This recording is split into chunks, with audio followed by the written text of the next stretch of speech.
There we go. Good morning, everybody. It is May 1st, and we are having another budget meeting of the Transportation and Environment Committee focused on the amendments to the FY23 to 28 CIP. And with that, Treasurer Compton, anything you want to say? We'll just turn it over to Dr. Orland. Hey, good morning. Yes, these are projects that came about as a result of the General Assembly's actions in sine die, and so they were transmitted over to us just recently. Some of the projects, and we'll cover a little bit later, are funded with state aid, but based on guesstimates of costs. And I note the caveat here that oftentimes those amounts aren't enough to actually complete the project. Fortunately, in all those cases, the money that's been allocated is for design and construction, but the design is in FY24. So hopefully enough of the design will have been done in FY24 so that by the time we get to the next year's General Assembly, if we think we need more money, we go back to them and say, please provide the rest of the money. So that's the only caveat I would give on these. Otherwise, I'm recommending approval of all the executive's recommendations. The first set of projects, starting on page 2, have to do with BRT, and there are a lot of numbers flowing around here. A lot of this has to do with moving money from one project to another. A lot of it has to do with delaying some funds based on the opportunity lanes not going forward as quickly, or maybe not at all, but for now, at least not as quickly as would have been anticipated. But rather than going through all the specifics of all the individual numbers, I'd ask Director Conklin if he can give an overview of what's happening with these three projects and how it relates to the Viersville Road Bicycle Pedestrian Priority Area project as well. No problem, and happy to be here today and share some of this with you. I know 2 of the committee members have not been involved in some of these previous budget decisions, so it probably makes sense to step back a little bit in the bus rapid transit program and talk about what's envisioned here. In 2013, there was a master plan adopted that had about 80 or so miles of bus rapid transit. Work has been advanced on many of those corridors. As part of the efforts to advance the program, a first phase of projects was identified, which includes Veers Mill Road, US 29, Randolph Road, North Bethesda Transitway, and the Maryland 355 corridor. And work is underway in one form or another on all of those corridors except for Randolph Road right now. So in North Bethesda, and that project is in a planning study which doesn't show up in this packet. New Hampshire Avenue is in its planning study, not in this packet, but underway. And then in this packet you have recommendation, and US 29 Phase 2 design is also not reflected here, but is underway also. And that was an action that occurred just before the new council was formed. The items that are in here are the projects other than US 29 that are beyond the planning phase and into planning and programming for design and construction. It was, I think, about a year and a half ago, the Opportunity Lanes project, which is the toll lane implementation that was planned on I-495 and I-270, was struggling to get a positive vote at the Transportation Planning Board. And through the work of council staff and executive staff, because there had been a change in a certain contingencies vote, we had worked to get some agreements from the state that they would contribute meaningfully to the bus rapid transit program if that project were to proceed. So there was an agreement that $300 million over the life of the concession would be provided, and an upfront payment upon signature of the contract would be provided to the county. All of that translated to about $170 million of available funds in the context of the CIP. Since that time, obviously, it's unclear right now how the state plans to advance any improvements on those roads, although they have said they are committed to moving forward improvements to those roads. So what we have done, given that those funds are not currently available, has moved them back in the schedule of the CIP, recognizing that an improvement to the highway infrastructure in this county should be paired with an improvement to the transit infrastructure in the county, and a new approach by the state shouldn't necessarily change their willingness to contribute to the transit program. So the way this is structured, it gives some more time for the Moore administration to figure out their approach. without signaling that we're removing a commitment to transit associated with the highway programs from our program. We've also had a couple other developments in that time. We've had some more discussions with our FTA representatives and consultants that are preparing our fiscal plans for these projects, and they've identified that we might be able to expect a slightly higher federal share than we had been proposing before. And there has been other work at the state legislature to provide more one-time funds in FY24 to the bus rapid transit program. There was a very significant contribution in FY23. And there's been some changes to a set of funding provisions around improvements to the, I'm going to get it wrong, I think it's the Blue Line in Prince George's County, and stadium improvements in Baltimore and a few other things that also identified a funding program for bus rapid transit, and the legislature has been working to confirm the dollar values that will be available for that through that program for the longer term. We have agreements in review with the Maryland Department of Transportation now for the first 2 years of that funding, which is in the order of $14 million in each of those years. So in the last CIP, the council had advanced, following the adoption of the Corridor Forward Master Plan, funding for the design and construction of the Veers Mill Road corridor in its entirety, funding for the design and construction of a component of the 355 corridor between Montgomery County College and Germantown and Rockville. Montgomery College, Rockville. I think it's college to college. I get a little confused on the endpoints. So that component that was funded for design and construction links to the endpoint of the Veers Mill corridor that was also funded for design and construction in the last round.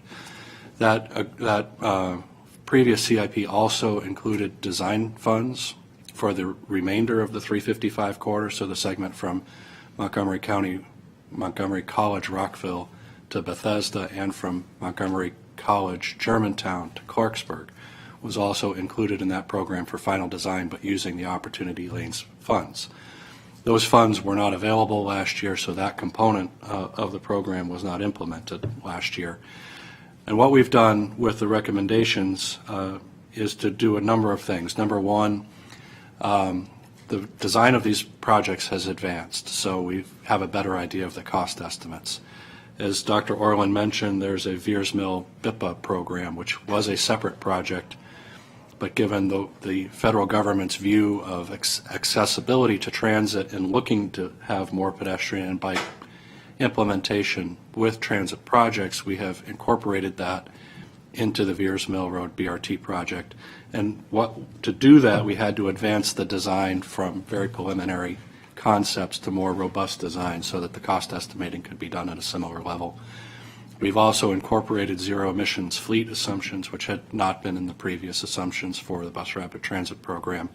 And we have worked with the Federal Transit Administration to better incorporate the contingency and oversight costs that they require that are reflected in these projects. So there are substantial cost increases to these projects for those reasons. We have also then programmed federal funds and the state funds to make whole the projects that were proposed for design and construction to the maximum extent we can, and to defer those opportunity lane funds, which are more uncertain to later phases. So we have used available funds now for the final design for the 355 north and south so that we can have that entire project at the same level of design. And again, talking with FTA, they want us to do the environmental review work for that entire corridor at once rather than in pieces, so that should the funding picture change, they can advance that whole project at one time and not have a separate environmental review process for a second phase. On the Veers Mill project, we have programmed all available funds so that project can continue on schedule into design and construction in its entirety. And there's another project represented in this packet, the Twin Brook Connector Trail, which is a new project in the CIP, and the genesis of that project is the Twin Brook Connector Trail was built from the Parkalon area of North Bethesda over to Veers Mill Road as a development commitment associated with the Health and Human Services redevelopment on Parkalon Drive. However, there was a gap in that project connecting to the Rock Creek Trail. So the Parks Department approached the county DOT at that time and the Maryland State Highway Administration to implement a temporary trail connection on the shoulder of Veers Mill Road, and that has been in place for a few years, where there's a crash barrier divided pathway on Veers Mill Road that links those two trails. To implement the bus rapid transit, that trail needs to be removed from the shoulder because that's where the bus rapid transit will be. So we've worked cooperatively with the Parks Department because we don't want to take a facility away while we're building another facility to provide this CIP that allows them to implement a permanent connection of those trails off the state highway right-of-way, and they had agreed to leave the state highway right-of-way when it was needed for bus rapid transit. So that makes that connection possible while we build the bus rapid transit. I'm sure I've left something out that Dr. Orland will want to highlight, but and Mr. Pitts here from our engineering division is the master of these budgets, and if you have specific questions about what we've done moving the dollars around to make these projects whole or why the costs have changed, he can get into those details with you. You got 98.5% of it. That I got a 4 on my AP Just a couple of really exam. relatively small details. One is that the 355 North and South project, the design now includes the design of the Clarksburg Transit Center, which had been included in the facility planning program for mass transit. And so this actually would put the project in design rather than just in facility planning. So it essentially skips a step, which is good.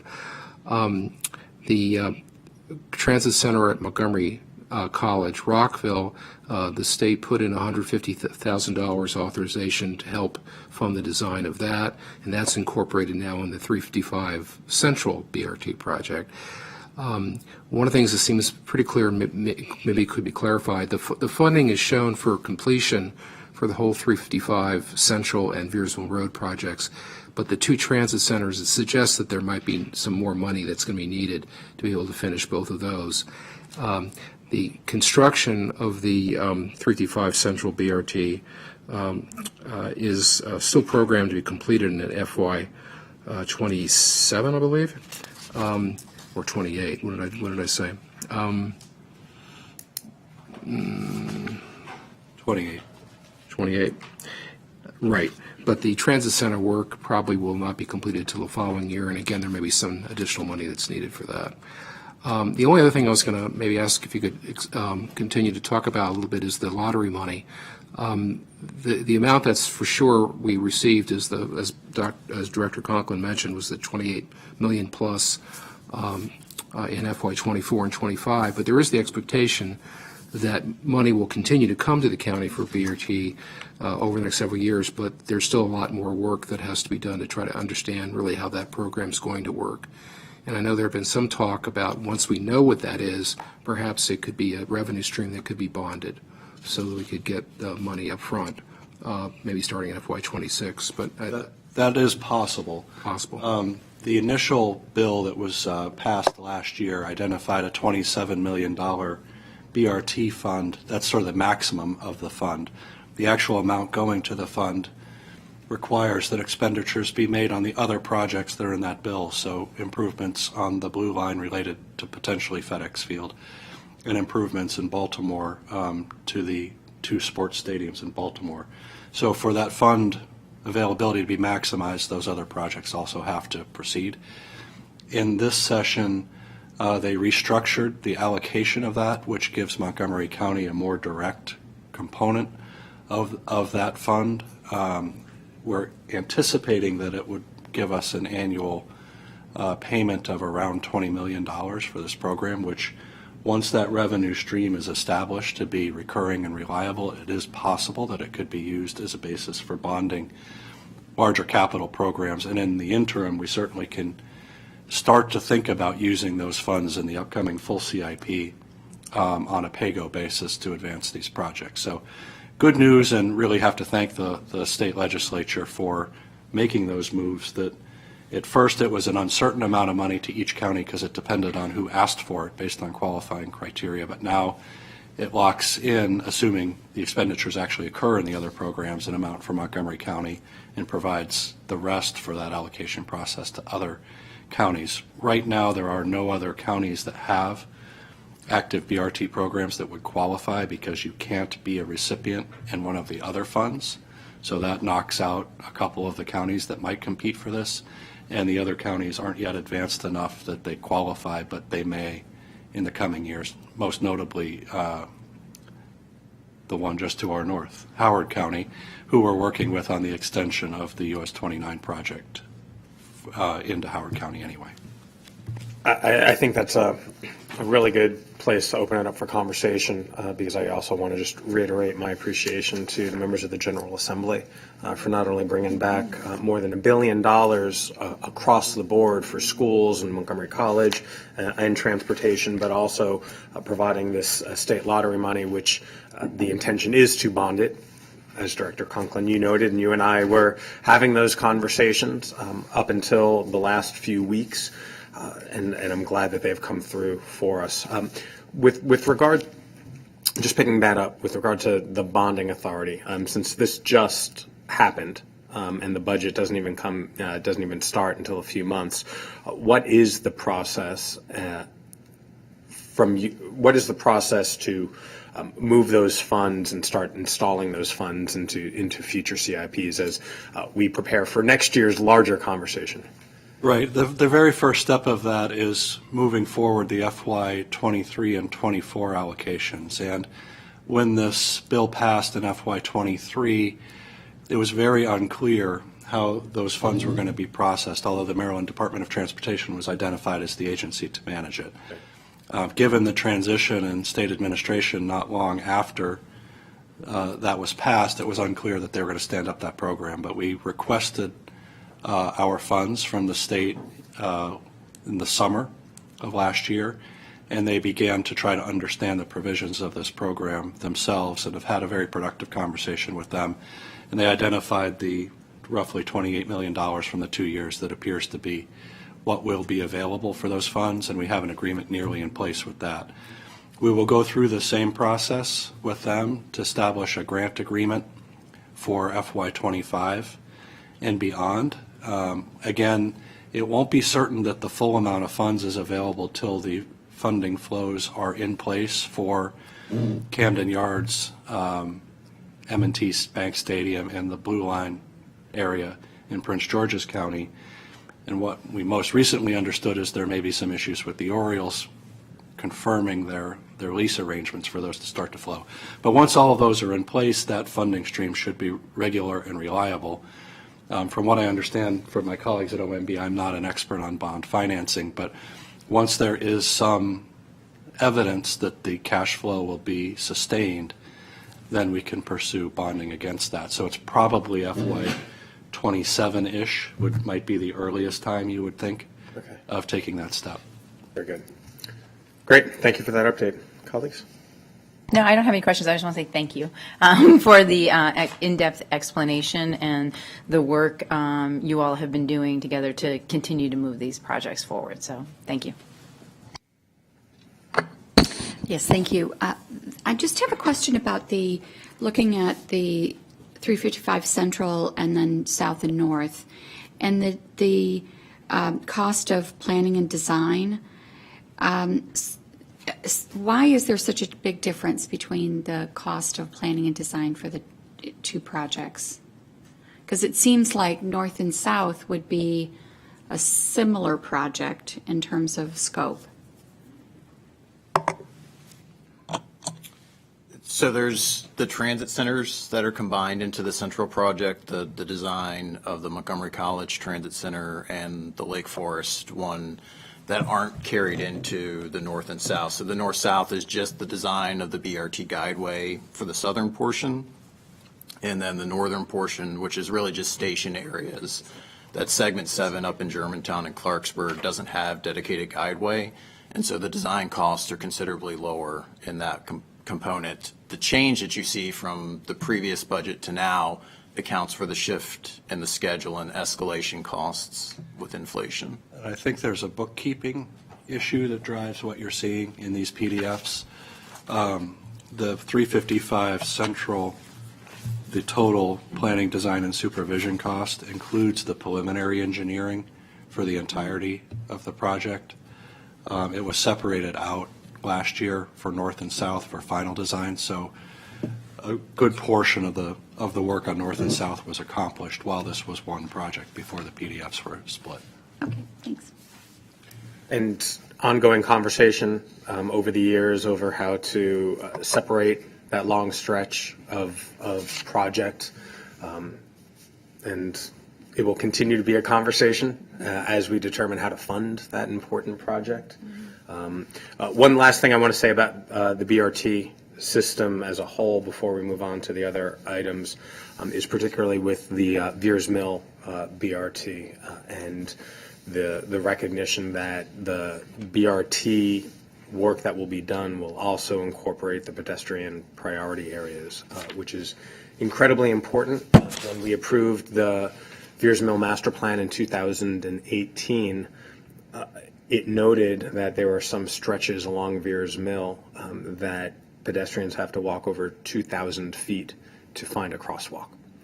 And a number of years ago, I had a Vision Zero event at Randolph and Veers Mill, and we saw everybody who was there saw the state of that area and how it needs to be improved. So while nearly all of these projects are for bus rapid transit, there are other components to it that are much needed, and we need to get them done as quickly as possible. So thank you all for your work on that. So without objection, we'll support the VRT proposals. And that includes the Veers Mill VIPA project. Yeah. All right, the next project, about on page 3, actually we've spoken about already, which is the Twin Brook Connector Trail. This is $1.5 million of county funds, but again, there's no net addition to county funds in this whole package because this $1.05 million has actually been reduced from the Veers Mill Road project, so it's a net zero there. And Director Conklin already explained what the project is, so the question is, are you all approval of that? Yep. Okay. Very good. Top page 4, go through some projects then that were put forward by the District 14 delegation. One is a project called Maryland 198 Sidewalk Improvements for $1 million. This would extend the sidewalk along presumably the south side of Route 198 from Dino Drive over to McNew Road. There's already a sidewalk that goes from the town center over east over to Dino Drive. Again, designs proposed in FY24, construction following in 25. And again, this is one of these projects where, is it really going to cost $1 million or more? We don't know. And so hopefully by next winter, we will know what the more precise cost is and perhaps get the rest of the money we might need from the state on that. But otherwise, recommend approval of that. And this is to complement the work that was just done on the north side, right? This is further east. This is Burtonsville. This is from Dino Drive over to McNew Road, which is...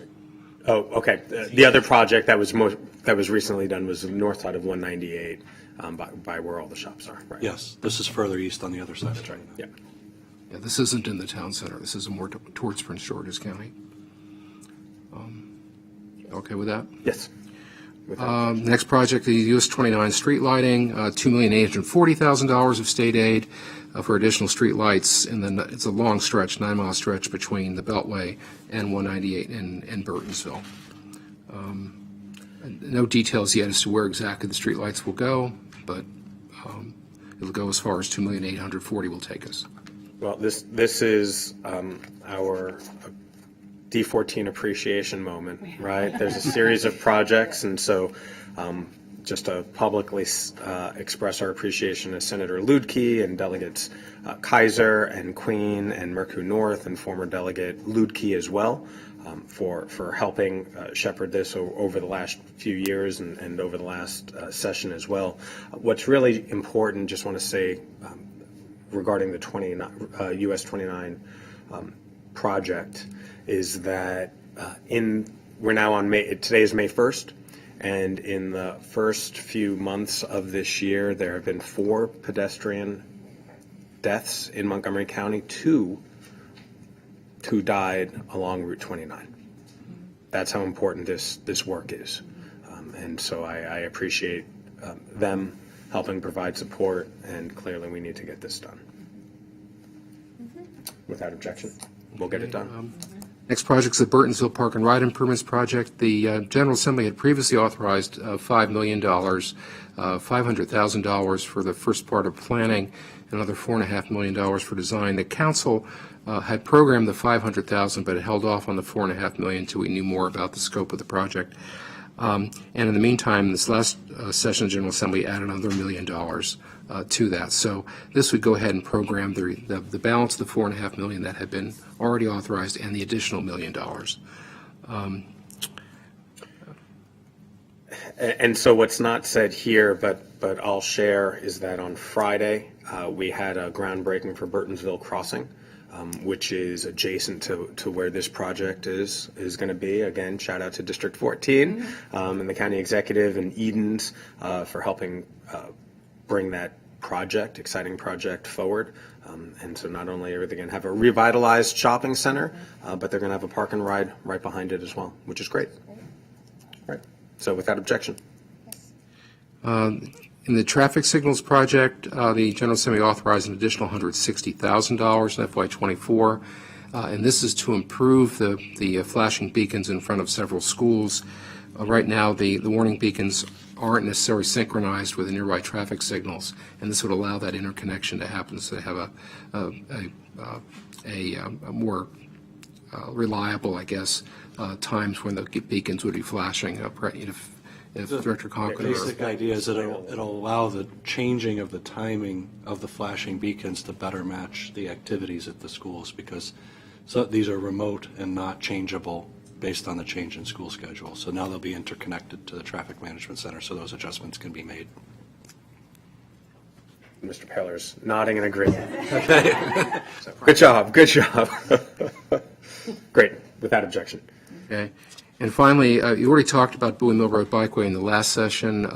The executive, just recognized the executive is formally recommending the same scope, the same timing, so he's recognizing the $6.3 million in additional state aid and accelerating the project by 6 months. His version that he sent over actually adds some useful text, which just better describes when the money will be coming from the state. So I'm recommending approval of that. Thank you, D14.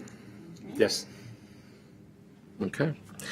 That's it for the state aid part of it. Then the rest of the packet has to do with the follow-up on the parking lot district's discussion having to do with facility renovations. You recall that when the executive sent over those two amendments, he had reduced fairly significantly the amount of money set aside for level of effort work within both the Bethesda and Silver Spring PLDs. And the committee asked was it possible to possibly take some money from the reserves to supplement put back at least some of the money the executive had recommended cutting.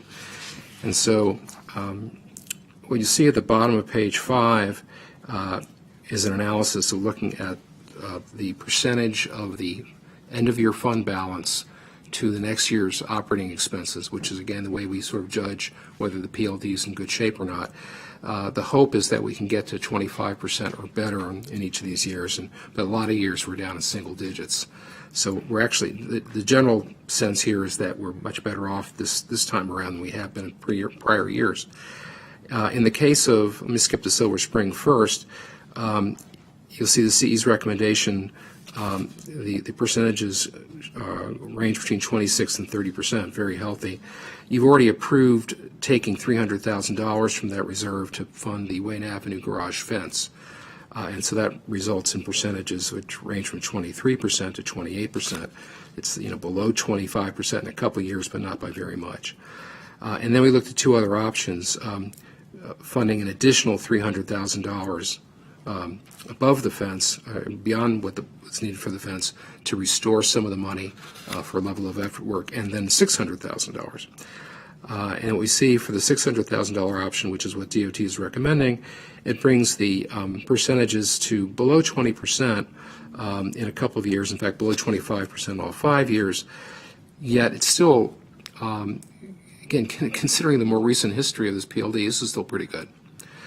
And so their recommendation is to take an additional $600,000 out of the reserve in FY24 only, not every year, just FY24, to refresh that program. And the same is true in Bethesda, recommending taking an additional $600,000 out of the reserve in FY24 to supplement or to bring back some of the cut that the executive had recommended. And then the text on the top of page 5 asks DOT to talk about how they would spend the money, and it's laid out there for you. It's a series of repairs, painting, striping, cost-effective strategies to enhance security in stairways, hallways, and elevators. And if you would like to pursue this with them, Joe's Tamano, who's director of or chief of the division, is here. But I'm recommending approval of the $600,000 as well. Sure. So when we took this up a few weeks ago, we talked about the importance of the fence on the Wayne Avenue garage, but then wanted to take a pause so that we could better understand some of the dynamics and then actually wait for the Economic Development Committee to talk about the central business districts and the needs that were there. And so personally, I will say I support staff recommendation and where we've landed here. See if my colleagues, Councilmember. Thank you. I very much appreciate the relook you took of this, and I also support the $600,000. I do notice that cameras are still not part of the plan for Silver Spring, and I appreciate the mirrors, and we just request that we have further conversations about this, because I need to tell my residents why. I understand there may be a heavy cost for that, but I do think we need to have more of a discussion so that residents understand this issue, because they did hear the county exec talk about cameras in the stairwell. And we still have an unsolved murder that took place in the Wayne Avenue garage. The Major Crimes Division is actually holding a press conference this week because they have no leads in this, because there are no cameras or anything in that area. So I think very soon I'm going to receive a lot of questions about why cameras are not in this budget, and I'd request that we have a conversation so that we can address this with constituents. I can respond to your question a little bit because we did follow up with other departments based on the last meeting. And in that conversation, Assistant CAO Stoddard mentioned to us that he's coordinating the work with the public safety agencies and Mr. Tamana to figure out what the scope of camera installation would need to be to provide the level of public safety coverage that the police department would like to have. There are cameras in these garages. They're focused on entry and exit points and on where money is located in the facility. But clearly there's some desire to have more. So he committed to me that he would continue to work on that with Mr. Tamana and Chief Jones and identify a program and funding opportunities to advance that program that are unlikely to rely on the PLD budget itself, but if it becomes necessary, it's something we can revisit. The other thing that I just wanted to mention on the scope and the additional increments of funding committed to the level of efforts. In these parking lot districts, unlike some other programs where we are separated from the revenue management, in these programs, which are an enterprise program, we are closely tracking the revenues received and programming the expenditures to match that. So we aren't going to exceed the available funds, even if they're reflected in this budget. And Mr. Tamana is actively managing that now this year because the revenues are not precisely as forecast for this year. So there are adjustments in this, and the efforts that you see in this description are all sort of clean and safe type improvements, which are very, very important, but there are other major CIP deferrals that are still reflected in this budget and can't be supported with the available revenues that are being generated in the CIP right now. So as we look into the next years, we may want to bank these reserves so that we can take on some of those larger elevator replacement, drainage system, and other more substantial improvements that have continued to be slowed down because of the lack of revenue performance following the pandemic impacts to the PLDs. Yes, thank you. I think that this is, I support this. To that point, this is a one-time draw, right? We're not going to do this every year. depending on what the revenues are. So I think it really needs to matter and it really needs to count. And so when we had the discussion before,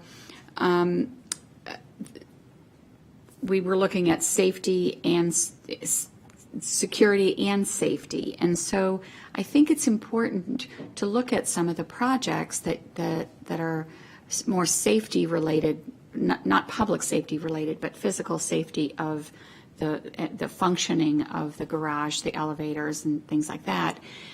So and perhaps